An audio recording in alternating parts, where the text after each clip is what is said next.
देखिए एगो दुखद घटना बा कि आज से 4 दिन पहले पाकिस्तान के द्वारा पाकिस्तान के सरहद से आतंकी हमला भइल जौना में हमारा 40 गो जवान शहीद हो गए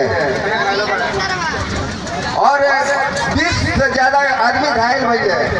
ओकरे हमनी के मतलब कि सांत्वना खातिर हमनी के तरफ से हावरे एथी बाटे आज एक बाद पाकिस्तान के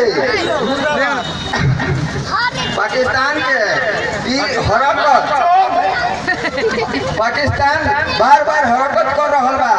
आज देखी 4 दिन पहले कितना माई के सपूत के छीन रहा, कितना सुहागिन के सुहाग छीन रहा, कितना पिता के बेटा छीन रहा।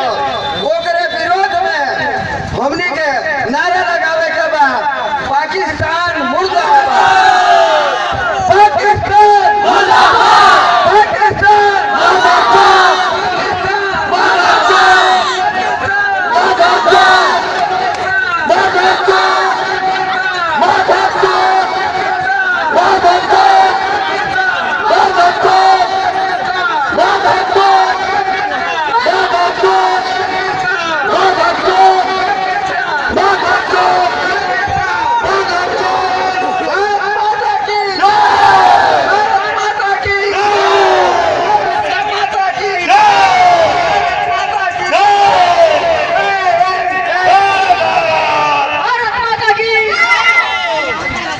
हिंदुस्तान में रहना होगा, वंदे मातरम कहना होगा, जिसका अभी अभी आप लोग परिणाम देखेंगे।